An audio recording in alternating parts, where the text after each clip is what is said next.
Loin d'une campagne électorale, mais à la faveur d'une visite pourtant longtemps réclamée par la population de la cité de Lokutu dans les territoires de Bassoko, la Mineta, ministre de l'Environnement et du Développement durable, a eu droit à un accueil particulier et historique.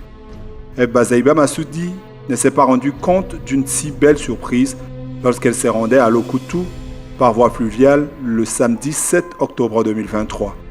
Une surprise car pour elle, ça devait être une visite éclair profitant du retrait de deuil de son jeune frère. Déjà à l'approche de Lokutu, sur le fleuve, l'accueil sous les chants et de danse sur les pirogues, l'ambiance est de joie. Joie de retrouver celle qui est devenue maman de plusieurs, celle qui est leur leader incontournable. Mama Songoli, affectueusement appelée, n'a eu que de larmes de joie.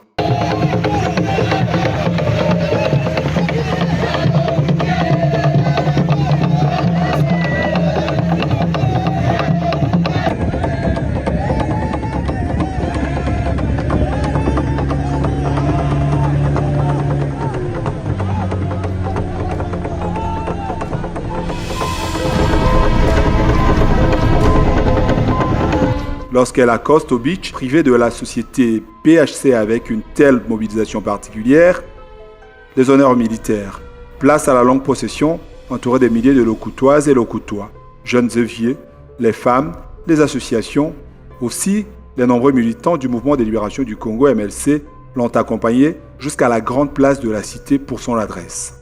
Le temps de rendre grâce à Dieu pour sa protection et son amour en faveur de la délégation que conduisait la Mineta Ebbazaïba, le temps a été donné pour ces retrouvailles de chaleur. Lokutu s'est véritablement mobilisé pour écouter Mama Songoli, qui est revenue sur les motifs de sa visite dans cette cité.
Longtemps réclamée et malgré qu'elle est en deuil, par cet acte d'amour manifesté, elle ne pouvait pas déroger à la règle. Je suis venu pour vous voir et vous dire en face mon attachement pour vous, mes frères et sœurs de Lokutu.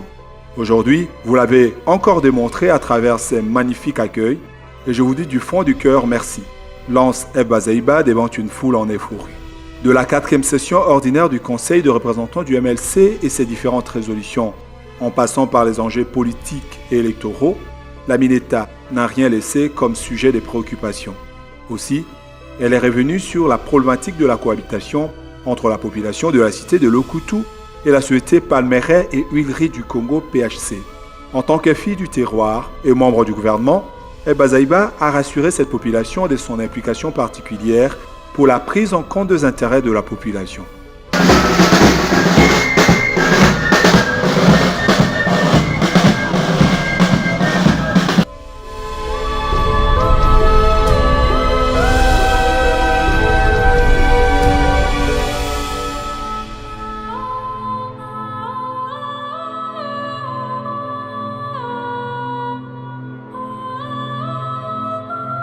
Likambo ya libongo ekomi na matoi ya l'État.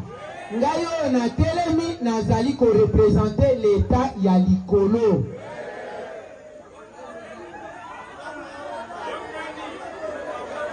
Yango wana mobulu lisusu te, kobamba mabanga te, kosimba masheti te, kobimisa bitumba te, tozwi yango na maboko. Toyokani po tango biso tokozwa tokozwa ba négociation, tokozala makambo nyonso, tokoappuyer dénonciation nyonso société civile ya sali, nyonso tokosala na kotiaka likambo se moko na mutu, l'intérêt de la population ou le peuple d'abord. Na point wana na beti sete na kanisi bososoli bo comprendre. Congrès ya ba parti esalemaka chaque 5 ans pour mandat bapesaka biso ezalaka be mibu mitano. Bokonzi oyo tozwaka soki député, soki président de la République, soki pe baoyo nyonso bautaka na mapona ezalaka 5 ans. Ngonga yango oyo boko récupérer bokonzi na bino bokopesa na moto oyo bolingi. Bongo na niveau ya ba parti politique pe basalaka bendenge wana.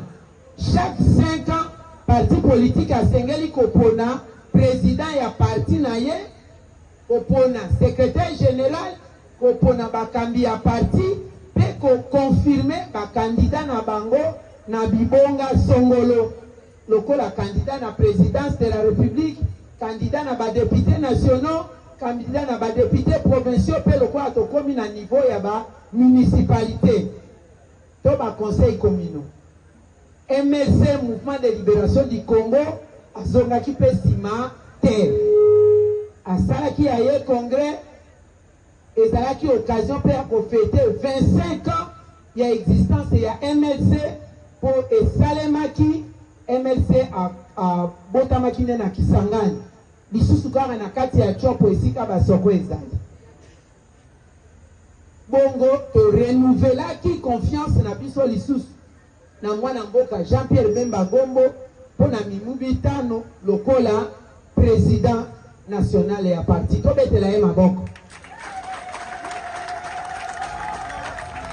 Parimeto Jean-Pierre Bemba Gombo. MLC viva! Viva!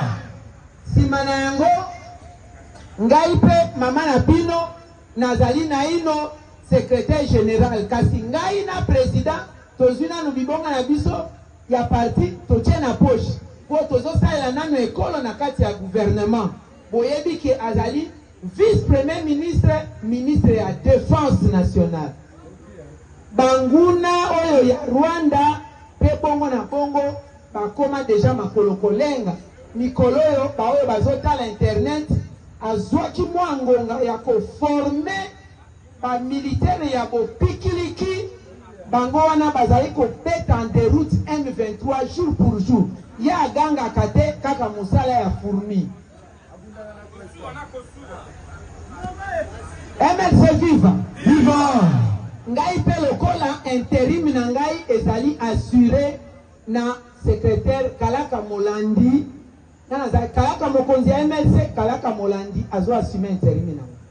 To confirmer pe ba candidature ya ba député na ba province. Kasi o etali candidature ya président de la République. Mwana mboka Jean-Pierre Bemba alobi atangaki mokanda ya Nzambe ngana kamwe na bibo akoma évangéliste. Alobi ebongi malamu Bible elobi ebongi malamu na bandeko kotikala lisanga.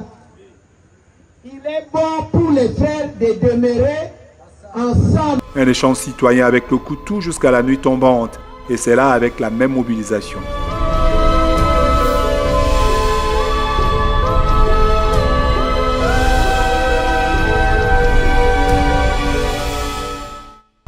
Le dimanche 8 octobre 2023, c'est un autre rendez-vous avec la population de la cité de Lokutu.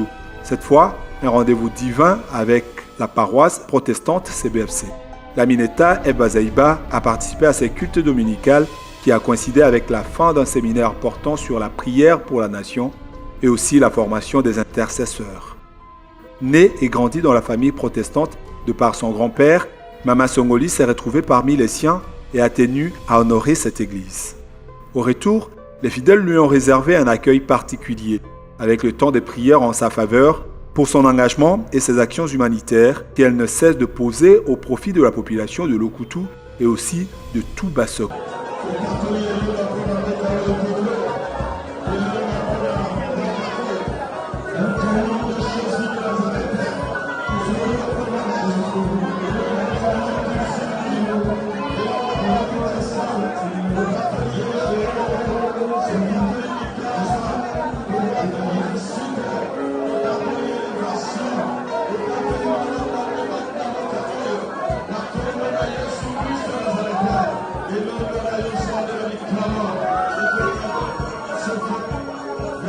Kupona Yesu Kristo ya bateli Angela Tobe tipe maboko pona son excellence président de la République mokonzi ya mboko ya lingi nzambe betela Yesu maboko pona ye Tobe tape maboko pona son excellence mama ministre ya environnement ya lingi ete makambo nyonso liboso ebanda abenga nano nzambe Tobe teli Yesu maboko makasi Bongo toto sambe la nzambe Nzambe na lola Topesi yo merci Kweke ozali nzambe malamu Yoyo bateli mosale lina yo Kobanda mboka Kinshasa Atambisami na biloko esalemi na maboko na bato Pe akomi kati na bisika oyo na kimia Tulobiko mona yo ekumisama Kokoma na ye kati na mboka oyo tika ete mabele oyo epesamela ye yo zala mobateli malamu ya bomoi na ye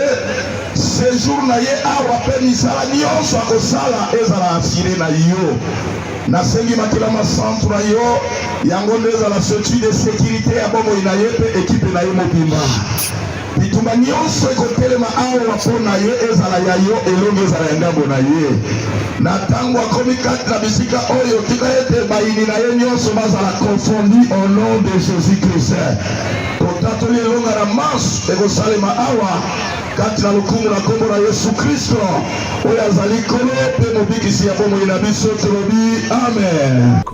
C'est dans l'après-midi de ce dimanche 8 octobre 2023 que Mama Songoli a communié avec les nombreux militants du mouvement de libération du Congo MLC. Dans la parcelle du président du MLC, cité de Lokutu, c'est plein à craquer. Difficile de se frayer un chemin. Ils sont venus de partout et ont passé 2 jours d'activité avec celle qui a quadrillé les territoires de Bassoko. Une fierté pour l'UMLC et un honneur d'être aussi aimé. Le Bazaïba Massoudi ne peut que remercier ses soutiens indéfectibles et inconditionnels. Car du moment de douleur et souffrance, cette population l'a soutenu et à l'absence du président national Jean-Pierre Bemba, ces militants du parti ont gardé espoir et ont tenu bon. Cette rencontre était celle de réconfort moraux et un rappel de troupes en perspective des échéances électorales de décembre 2023. Et Bazaïba Massoudi les a remerciés et a encouragés à travailler encore dur pour maintenir le leadership du MLC tant à Lokutu qu'ailleurs. National ya MLC Jean-Pierre Bemba Gombo akangami na boloko mibu zomi tosali mibu zomi na mwambe ya opposition bato ebele tozalaki na bango bakimi kasi bato oyo bomoni na kati ya liste bazali bato ya molende totikala na bango mibu na mibu mbula enoka moi ezwa biso na pasi mpe bisengo tozali ensemble yango wana président national ya MLC alobaki ebongi kopesa bango merci na kombo na ngai bakombo na bango ezali na kati ya liste tosali congrès ya MLC lokola na ye awa na Lokutu tosengeli mpe kopesa bango félicitation yango na omoni bazwi mbano oyo na bamboli baoyo mpe bakimaki na baoyo bandimi kotota na ebei ya noa mpo na lelo bakoki kokomisa kombo na bango tokobosana bango te kasi bolimbisa biso nanu topesa longonya mpe merci na baye tokwei totelemi na bango elongo. La reconnaissance c'est quelque chose de très important. Toyokani nazalaki na opposition tokobima twakolubola biso badepute ebele chopo mobimba opposante kaka moko ngai moko bato oyo bomoni awa bazalaki kosunga nakoki kobosana bango te kopesa mutu eloko moko ezali pasi kasi baprojet communautaire tozosala tozokende mpe na yango malembe ntango nazalaki na opposition nakolonga kosala nzela ndenge nini nakolonga kotia mwinda ndenge nini nakosala misala ndenge nini kasi lokola naza na kati ya pouvoir yango mpe tozwi yango na katikati mobu moko na ndambo na kati ya mobu na ndambo nabosani basoko te nazoya ndambo bato na bato bazozwa elembo toyokani merci mingi matondo mingi epa na bino. Ainsi, la grande activité d'adhésion massive s'est étalée sur 2 jours avec des milliers d'adhérents qui ont reçu leur carte de membre du MLC. Comme toujours, Eba Zeiba n'a pas manqué de poser des actions de générosité en faveur de différentes couches sociales de Lokutu à la grande satisfaction de celles-ci. Du samedi à lundi, Lokutu était donc paralysé par Eba Zeiba Massoudi. Et cette mobilisation donne déjà une image de ce que sera le triomphe et le sacre sans appel de Mama Songoli Eba Zeiba Massoudi dans les territoires de Bassoko. Le MLC se porte bien et maintenant, on peut le dire, aucune parcelle sans le parti cher à Jean-Pierre Bemba dans les territoires de Bassoko.